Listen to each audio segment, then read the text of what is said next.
Ok, pessoal, bom dia a todos. Sejam bem-vindos à defesa de mestrado do Gabriel Amin. Ele é aluno de mestrado do PESC. Eu sou Daniel Raton Figueiredo, professor do PESC e orientador dele. A gente vai dar início à defesa. E para a banca, nós temos o meu colega no PESC, o professor Valmir, e o meu colega da UFMG, mais de longe, o professor Pedro, que estão aí no vídeo. Então, o Gabriel tem mais ou menos 35 minutos para fazer a sua apresentação, e a gente está gravando tudo, né? E depois temos a arguição da banca, depois, se alguém do público quiser se manifestar, esse é o momento, e na sequência a banca se delibera, né, numa sala fechada, e a gente volta para aqui para dar o resultado. Então, é assim que vai funcionar a dinâmica. Então, sem mais demoras, antes de começar, obrigado ao Pedro e ao Valmir por estarem aqui, participando dessa banca remota, né? Já em modo pandemia, já estamos acostumados agora a esse esquema, né? Cada um na sua casa. Mas obrigado aos dois por estarem aqui participando da avaliação. Muito bem, agora sim, Gabriel, com você, muito obrigado a todos. Ok, obrigado, Daniel. Bom dia a todos, sou Gabriel e essa é a apresentação do meu trabalho de mestrado que eu desenvolvi sob orientação do Daniel. O tema é construindo representações determinísticas para vértices a partir de sequências geradas com Personalized PageRank. Bom, muitos aspectos da sociedade, da natureza, podem ser modelados por conjuntos de relações entre pares. Então, alguns exemplos seriam redes sociais, em que temos relações entre pessoas, podem ser de amizades, de interação profissional e por aí vai. A gente pode ter também redes que modelam sistemas de transporte ou sistemas de transporte de informação. E podemos ter também redes que modelam fenômenos biológicos, como, por exemplo, uma rede de neurônios do cérebro de algum ser vivo ou uma rede de interação entre proteínas. E justamente quando as características dessas redes não são triviais, ou seja, de acordo com alguma regra muito bem estabelecida, ou seja essa regra para uma rede regular, como essa rede aqui da esquerda, que é uma rede em formato de anel, em que todos os graus são os mesmos para todos os vértices, ou uma rede completamente aleatória, como essa do meio, em que existe uma regra de formação probabilística para as arestas da rede. Quando as características estruturais da rede não seguem algum desses padrões, nós chamamos essa rede de rede complexa. E um exemplo dela é essa aqui da direita. Ela possui uma estrutura que não segue nenhum desses padrões. E existe uma área da pesquisa científica, que é a ciência de redes, que se propõe justamente a estudar essas redes complexas, essas redes reais. E o objetivo é basicamente entender melhor o funcionamento delas para que seja possível fazer previsões em cima, classificações e outros tipos de decisões em cima das estruturas dessas redes. Então, nós temos um problema que é muitos dos métodos eficientes atualmente para cálculo de similaridade, clusterização, classificação, são feitos com base em inputs que são representações vetoriais. Só que acontece que vértices de rede não podem ser diretamente representados por vetores, de forma que toda a informação relevante sobre ele seja capturada. Então, como que isso pode ser feito? Uma técnica que surgiu nos anos recentes é a técnica de embeddings. E, basicamente, o que ela se propõe a fazer é, dado uma rede com os seus vértices e arestas, ela quer gerar representações vetoriais que capturem algum tipo de informação relevante sobre esses vértices.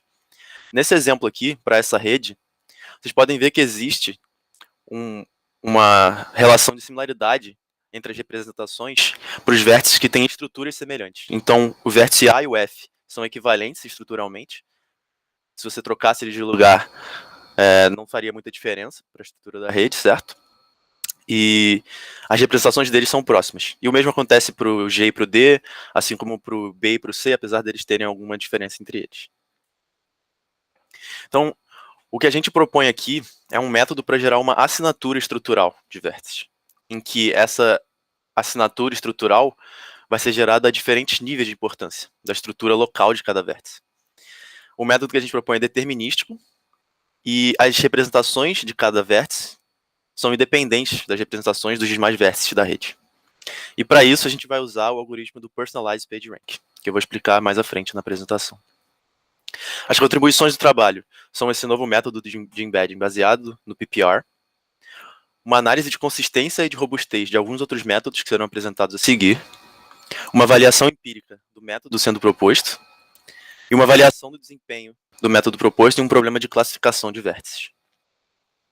Eu vou agora falar sobre alguns trabalhos relacionados. Um deles não diretamente relacionado a redes, mas porque ele inspirou alguns dos trabalhos que são voltados para representações de vértices. Então, o primeiro trabalho é o Word2Vec, e o objetivo dele é gerar representações vetoriais para palavras, de forma que as semelhanças semânticas dessas palavras sejam capturadas por essas representações. Então, para isso, eles propõem duas arquiteturas de rede neural, a Continuous Bag of Words e a Continuous Skipgram. Os detalhes dessas redes não importam muito aqui no momento, mas o importante é lembrar desse nome, Skipgram, porque esse é o modelo em que muitos dos métodos para gerar representações de vértices se baseiam. E uma coisa interessante dessa técnica é que operações algébricas bastante simples são capazes de capturar as relações semânticas entre as palavras. Então, aqui no exemplo, vocês podem ver que fazendo a subtração do vetor de worse do vetor de bad, resulta nesse vetor vermelho. Se você somar esse mesmo vetor vermelho ao vetor de good, o resultado, que é esse vetor azul claro, a palavra mais próxima a ele, a representação mais próxima a ele, é para better. Então, a mesma relação de ruim para pior se mantém de bom para melhor. Seguindo em frente, temos aqui o primeiro método que é voltado para representações vetoriais de vértices, e que é o Node2Vec. E o objetivo dele é que as representações sejam capazes de preservar as vizinhanças dos vértices. E aqui, uma vizinhança nada mais é do que uma sequência de vértices gerada a partir de passeios aleatórios de segunda ordem. E esses passeios têm as transições sobre as arestas enviesadas por parâmetros que são dependentes da distância entre o próximo vértice do passeio e o vértice anterior. A forma como essas sequências são utilizadas é fortemente inspirada no Skipgram. Na verdade, é justamente aplicando essas sequências no Skipgram.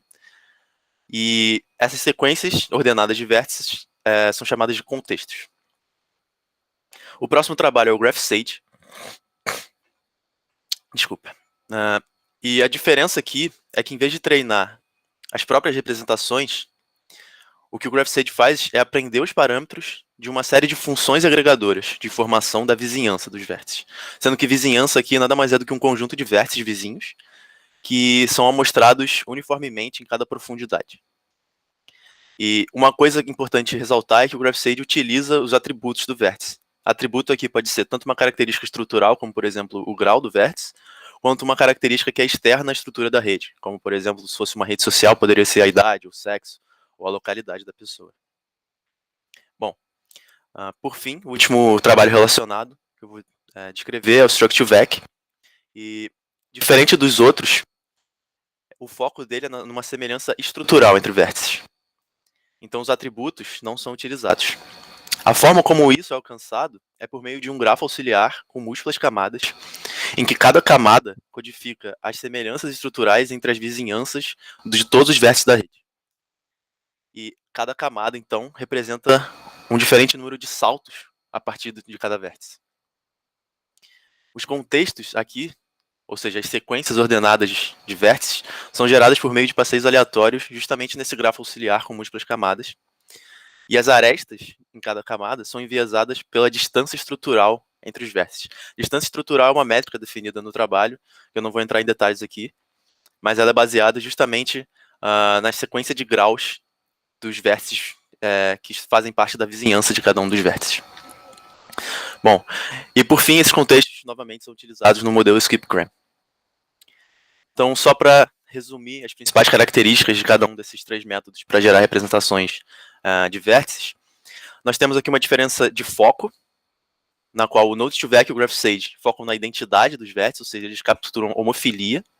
Homofilia é uma característica que diz que vértices tendem a se conectar mais com vértices que têm características semelhantes a eles.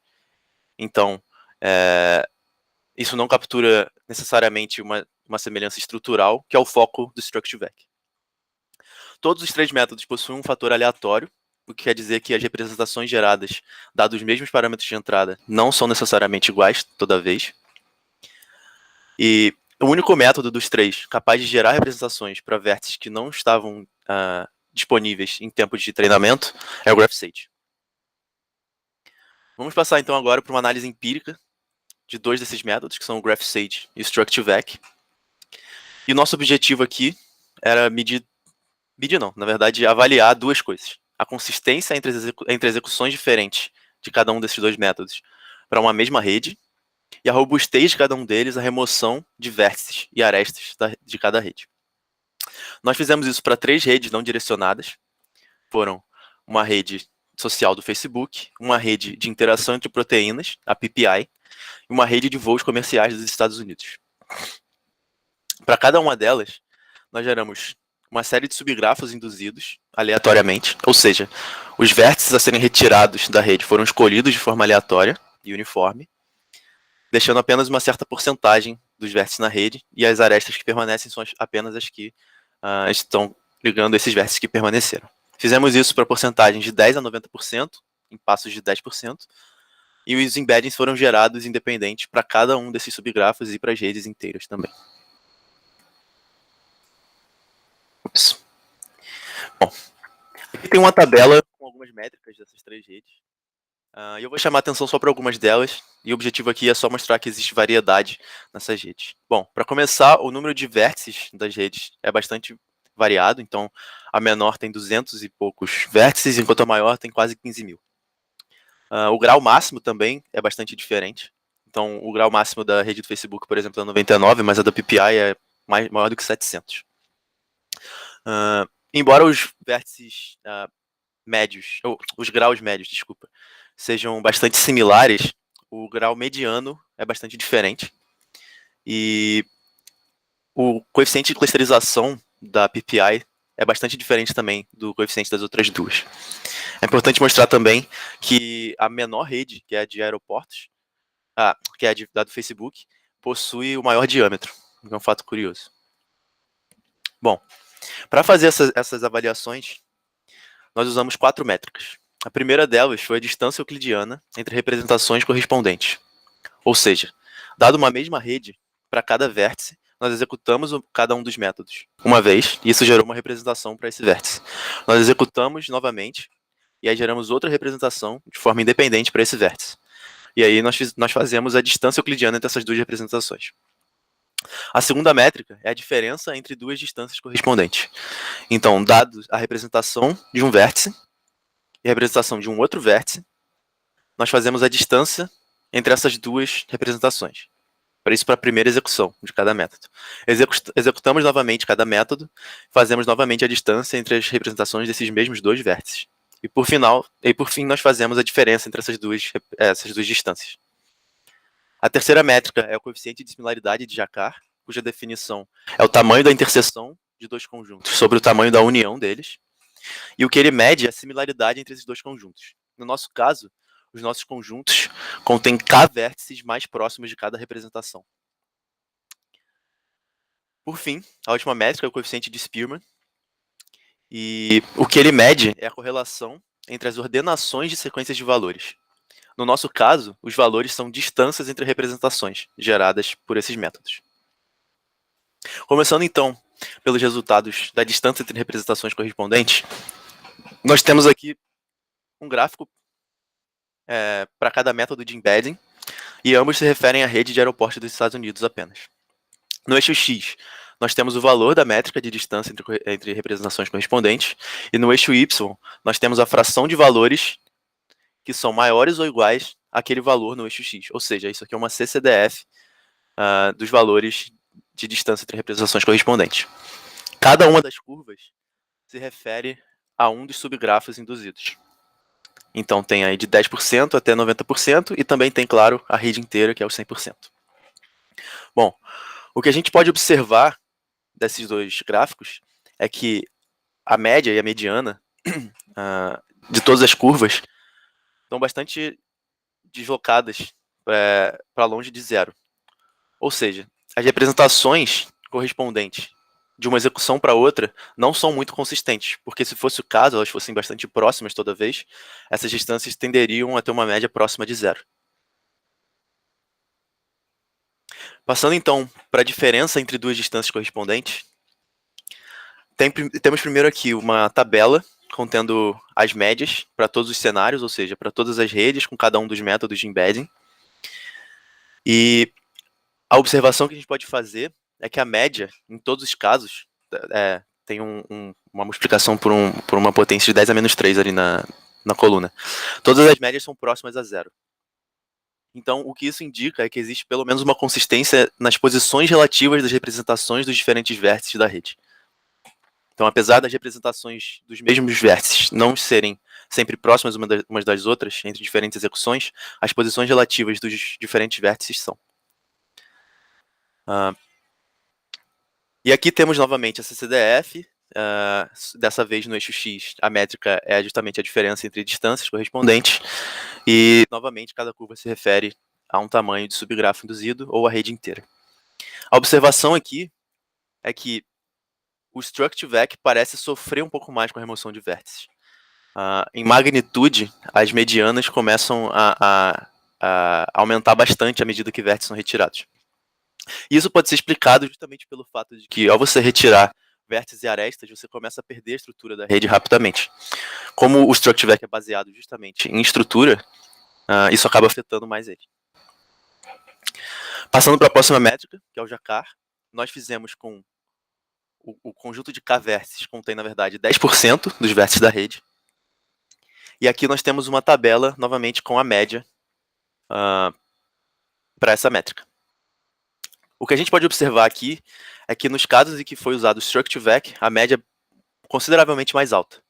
Ou seja, a capacidade do Struct2Vec de manter o mesmo conjunto de vértices, K-vértices, mais próximos de cada uma das representações dos vértices, é bastante melhor do que a capacidade do GraphSage nesse caso. Então aqui nós temos novamente um gráfico para cada método de embedding, novamente apenas para a rede de aeroportos dos Estados Unidos. Nós temos no eixo X o coeficiente de Jacar e no eixo Y uma fração de valores maiores ou iguais a esse valor de coeficiente. Novamente, cada curva se refere a um subgrafo ou a rede inteira. E o que a gente pode observar aqui é que, para a rede inteira, o Struct2Vec realmente tem um desempenho muito melhor. Só que, novamente, ele começa a sofrer em desempenho à medida que vértices e arestas são retirados da rede. Novamente, isso pode ser explicado com a perda da estrutura. Por fim, os resultados do coeficiente de Spearman. Nós temos aqui, novamente, a tabela com as médias dos valores de coeficiente para cada um dos cenários. E o que a gente pode ver é que, novamente, as médias do Struct2Vec são muito mais altas, principalmente, por exemplo, no caso da rede de aeroportos. E, novamente, isso mostra que não só o Struct2Vec tem uma melhor capacidade de manter o mesmo conjunto de vértices mais próximos de cada vértice, mas a ordenação também das distâncias desses vértices.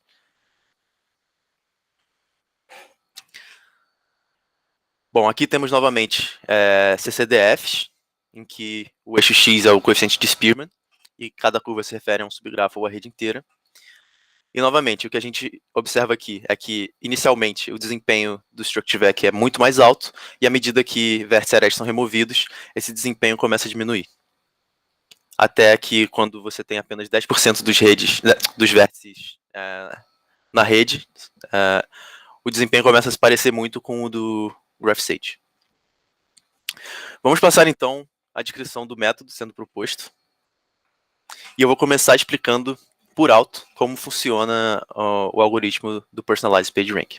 Bom, o PageRank foi um algoritmo desenvolvido para fazer classificação de relevância de vértices de rede. A aplicação inicial foi para a rede de páginas da web. E o resultado do PageRank é a solução dessa equação na tela aqui. E basicamente o que é feito aqui temos uma matriz de transições, um vetor de valores de relevância para cada vértice. Então, existe apenas um único vetor em que cada elemento corresponde a um vértice.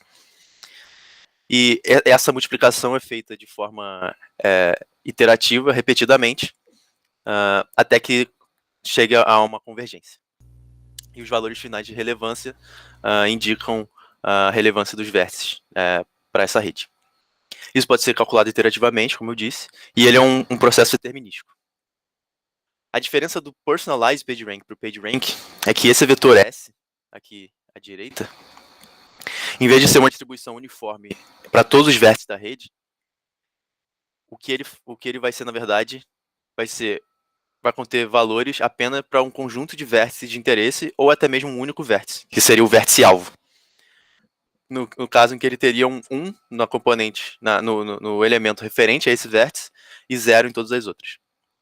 E o efeito que isso tem é que informação, relevância, está sempre sendo retornada para esse vértice-alvo, o que quer dizer que quanto mais informação volta, mais importante é a localidade desse vértice. Então, esse parâmetro alfa, que multiplica o S, ele pesa justamente essa importância da localidade, da estrutura local do vértice.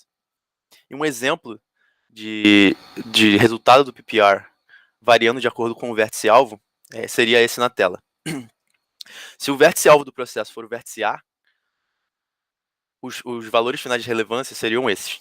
Então, C e B teriam relevâncias idênticas em relação a A, e D teria aqui uma relevância um pouco menor. Já se o alvo fosse o vértice B, a gente veria que os valores seriam totalmente diferentes. Então, B ganha relevância, justamente porque ele é o vértice-alvo. A perde relevância nesse contexto, mas ele continua sendo o vértice mais relevante. E aí por aí vai, os valores vão mudando também. Bom, então, o que a gente propõe aqui? A gente propõe usar a sequência dos valores do processo iterativo para cálculo do PPR para o vértice-alvo. Então, ao longo do processo, aquele vetor com os valores de relevância de todos os vértices da rede vai sendo atualizado. Nós estamos interessados apenas no elemento que se refere ao vértice-alvo. E para cada uma das iterações, nós guardamos o valor desse elemento. Bom, esse é um processo puramente baseado em estrutura. E essa sequência gerada com esses valores do PPR para o vértice-alvo captura a identidade estrutural dele. E o que nós fazemos é gerar essas sequências em diferentes níveis de personalização para cada um dos vértices. Ou seja, para diferentes valores do parâmetro alfa. Então, nós desenvolvemos um framework que possui dois parâmetros principais. O valor do alfa, que é a taxa de retorno, ou seja, o quanto a informação é retornada para a estrutura local do vértice. E T, que seria o horizonte do processo, ou seja, o número de iterações pelo qual o PPR vai ser executado para cada valor de alfa. Então, nós selecionamos um conjunto de valores para alfa, um único valor para T, e executamos o PPR para cada valor de alfa por T iterações. A saída do framework é uma matriz para cada um dos vértices, em que cada linha corresponde a um valor de alfa e cada coluna a uma iteração do processo. Bom, um detalhe importante é que esse processo não precisa ser executado uma vez para cada vértice, sendo esse vértice o vértice-alvo. Esse processo pode ser feito simultaneamente para todos os vértices. Se em vez de um vetor X, nós utilizarmos uma matriz X, XT, em que cada linha corresponde ao vetor em que o vértice-alvo é o vértice correspondente àquele índice da linha da matriz. E se trocarmos também o vetor S por uma matriz MS, em que cada linha contém o vetor S do respectivo vértice-alvo. A complexidade de tempo desse algoritmo é O de K, que é o número de vértices selecionados para terem representações geradas, vezes T, que é o número de iterações, vezes o número de vértices da rede ao quadrado, justamente porque a gente está fazendo uma explicação de matrizes de X, que tem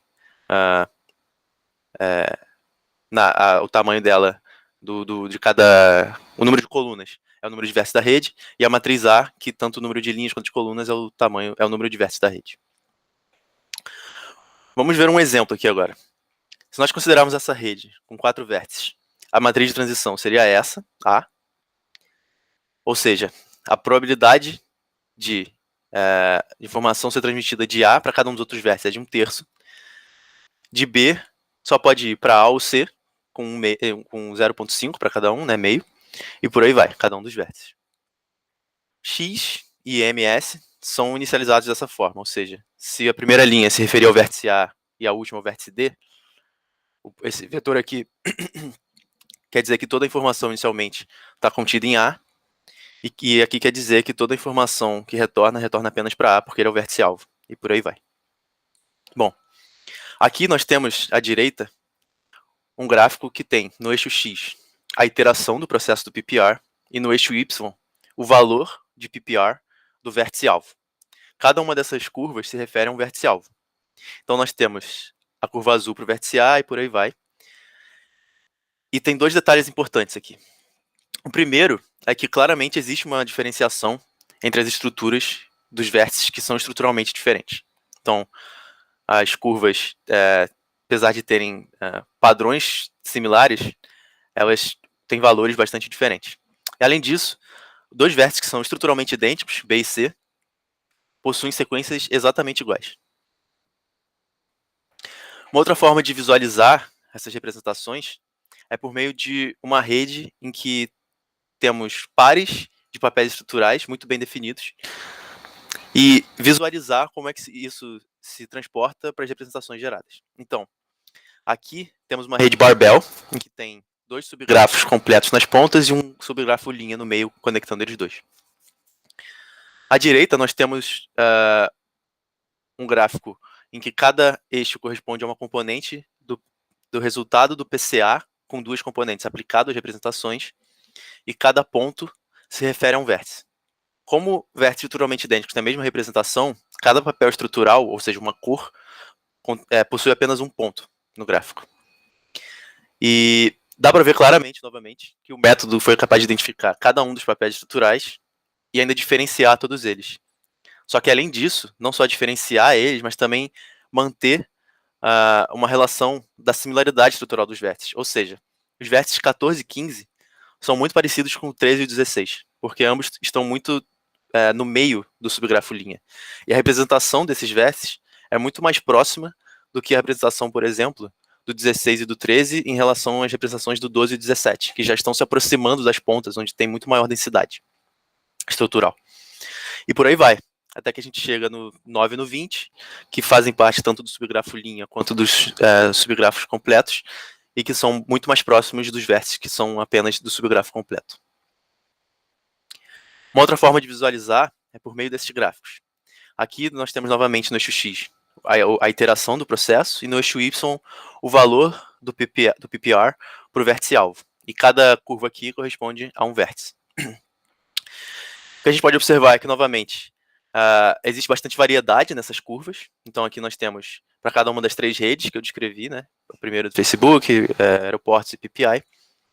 E não só os padrões são variados, mas também os valores para o qual as sequências convergem também são bastante variados. Nós fizemos uma análise de sensibilidade também do método em relação aos parâmetros.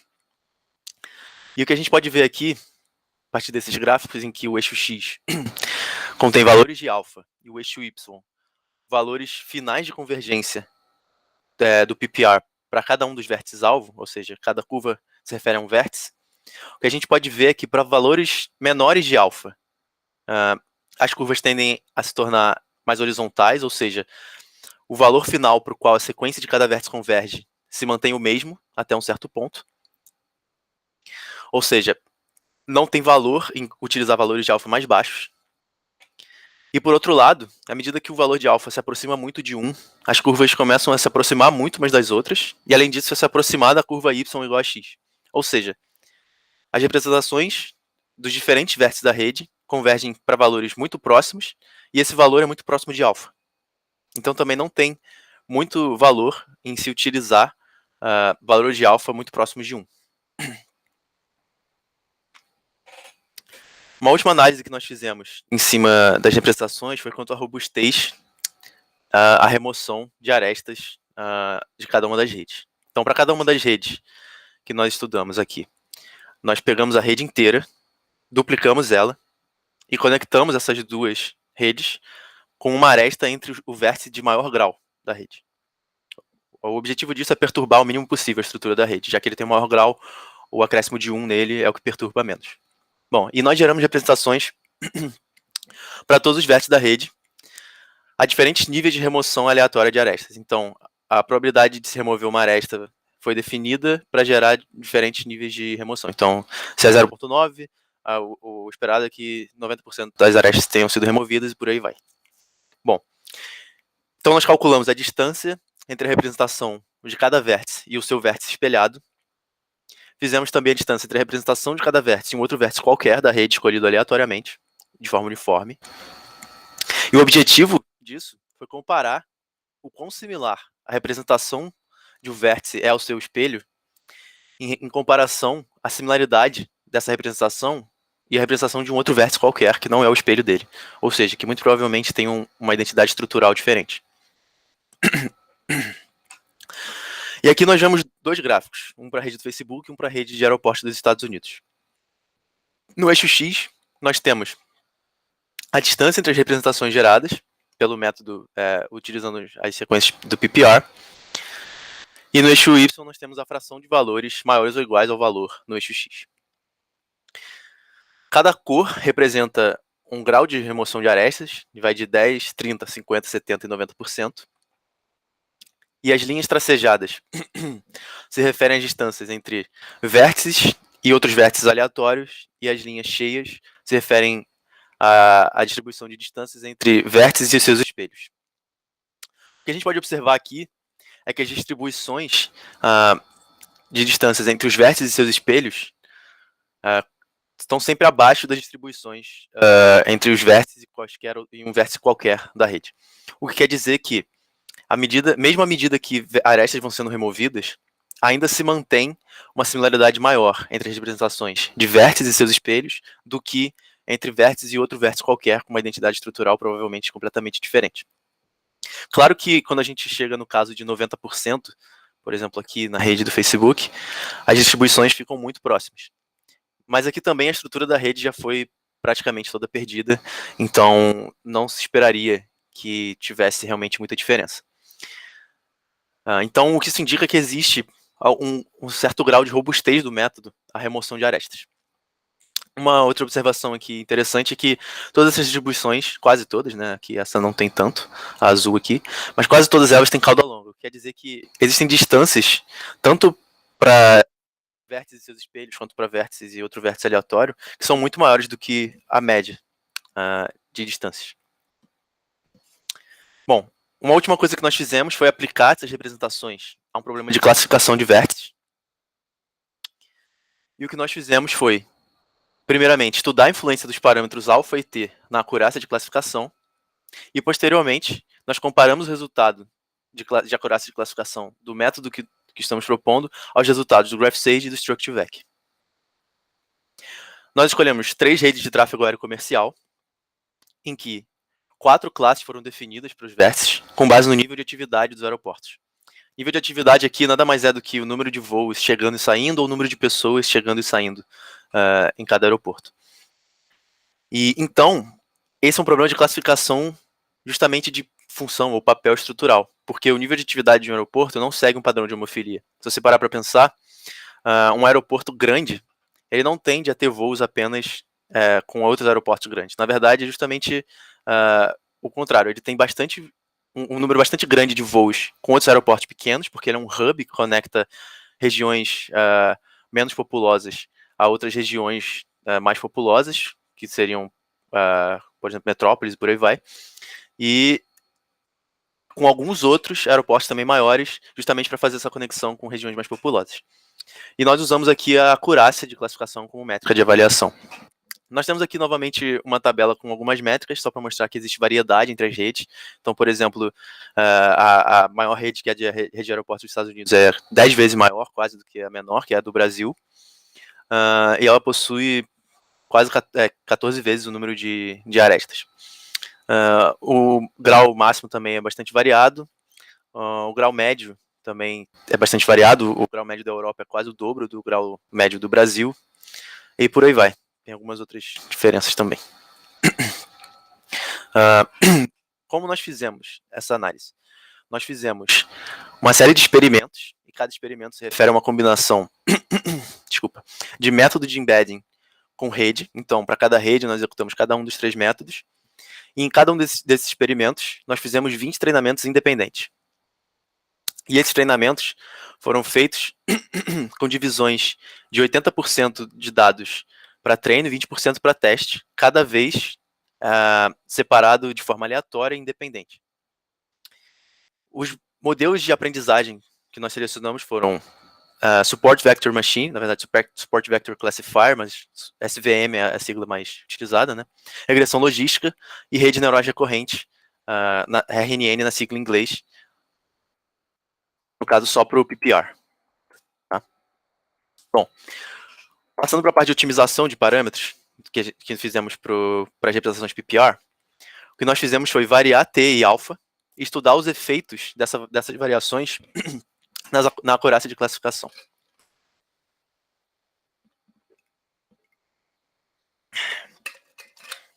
Nós variamos T de 10 a 50, com passos de 5 em 5, e variamos o expoente do alfa com um passo regular no expoente. Nós mantivemos o intervalo disponível para o expoente entre 10 a menos 4 e 10 a menos 1, e o que nós fizemos foi variar o expoente. Então, se esse passo fosse de 0.5, nós teríamos 10 a menos 4, 10 a menos 3.5, 10 a menos 3 e por aí vai até 10 a menos 1. E nós selecionamos 7 valores diferentes para esse passo no expoente. Cada experimento, então, teve um valor de T e um valor para esse passo no expoente, que dá origem a uma série de valores de alfa. E aqui nós temos o resultado dessa otimização de parâmetros apenas para a rede de aeroportos dos Estados Unidos. E cada figura dessa se refere a um método de aprendizagem. Então temos aqui regressão logística, RNN e SVM. Ok. No eixo X aqui, nós temos o valor do passo no expoente de alfa, e no eixo Y, o valor do T. A coloração de cada célula desse grid segue a escala à direita, que vai de mais ou menos 20% a 70%. E lembrando que aqui o alfa, o intervalo disponível para ele é de 10 a menos 4 a 10 a menos 1, seguindo a divisão de acordo com esse passo aqui no expoente. Bom, tem duas coisas que a gente pode observar aqui quanto ao efeito dos parâmetros no resultado. O primeiro é que um deslocamento para a esquerda tem um ganho considerável de performance. Ou seja, diminuir o tamanho do passo no expoente de alfa, o que se traduz em mais valores de alfa, melhora o resultado. Além disso, embora não seja tão evidente quanto no caso do alfa, aumentar o valor de T também melhora o desempenho. Então, o que acontece aqui é que temos um degradê mais ou menos seguindo a diagonal do canto superior direito para o canto inferior esquerdo, em que o resultado vai melhorando nesse sentido. Uma segunda observação que a gente pode fazer aqui, se você observar, por exemplo, visualmente pela coloração, é que o RNN foi o que teve o melhor desempenho. E isso pode ser explicado porque a RNN ela tem inerentemente a capacidade de lidar com o aspecto temporal da representação que está sendo usada como input. Bom, uma outra análise que a gente fez foi quanto ao tamanho desse intervalo disponível para o alfa. Nós usamos 10 a menos 4, 10 a menos 1 inicialmente, mas a gente queria ver se usar intervalos menores levariam a perdas de desempenho consideráveis ou não. Então nós selecionamos 10 a menos 3 a 10 a menos 1 e também 10 a menos 2 a 10 a menos 1. E o que a gente pode ver aqui nessa figura, em que cada conjunto de barras se refere a um método de aprendizagem, de classificação, e o eixo Y contém a acurácia de classificação, e cada cor se refere a um desses intervalos, então verde se refere ao intervalo mais largo e azul ao mais estreito. O que a gente pode ver é que o intervalo maior leva a melhores resultados, o que está de acordo também com a conclusão de que mais valores de alfa melhoram o resultado. E, novamente, a gente observa que, em média aqui, o RNN tem melhor resultado. Então, cada barra dessa, na verdade, eu não falei isso antes, mas o valor que tem dessa barra é a média de todos os quadrados dessas figuras aqui anteriores. Então, 50,51 aqui para o RNN com esse intervalo é a média de todos esses valores aqui. Então aqui novamente a gente vê que o RNN tem o melhor resultado para todos os métodos de classificação. Bom, por fim, vamos comparar os métodos de embedding. Nós comparamos a acurácia de classificação de cada um deles e nós comparamos apenas SVM e regressão logística, inicialmente, porque o GraphSage e o StructVec não possuem um aspecto temporal inerente a eles. Aqui a gente tem um conjunto de barras para cada uma das 3 redes de aeroportos. Cada cor de barra se refere a um dos métodos de embedding, e no eixo Y nós temos a acurácia de classificação. A gente pode observar que o StructVec tem o melhor desempenho em todos os cenários, e que em quase todos os cenários as representações PPR têm desempenho melhor do que o GraphSage. Uma outra visualização que nós fizemos foi quanto à melhor média de acurácia de classificação alcançada por cada um dos métodos de embedding, considerando qualquer método de classificação. Então, para o PPR, a gente considerou não só SVM e regressão logística, como também a RNN, e para os outros dois, o GraphSage e o StructVec, a gente considerou, claro, apenas SVM e regressão logística. O que a gente pode ver aqui é que o PPR se beneficia bastante de um classificador que é capaz de lidar com o aspecto temporal que ele possui por causa do processo iterativo. O ganho de acurácia de classificação das representações PPR para a rede do Brasil foi de 4% em cima do SVM, 8% para a rede da Europa em cima do SVM, novamente, e 16% para a rede dos Estados Unidos em cima da regressão logística.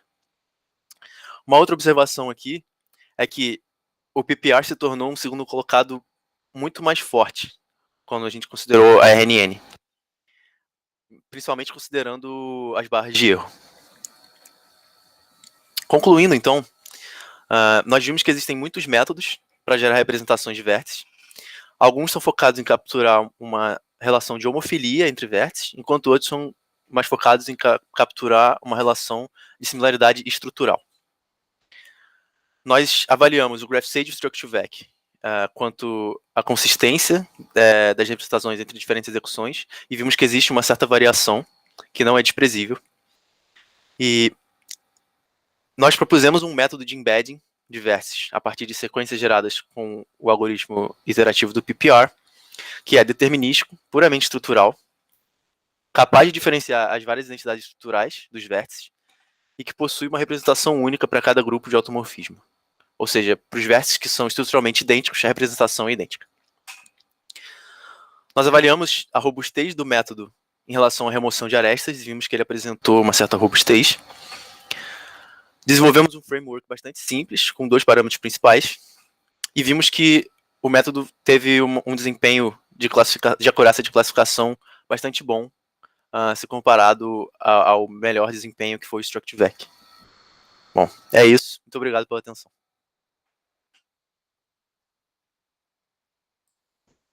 Ok, Gabriel, obrigado pela apresentação. Deixa eu interromper aqui a gravação.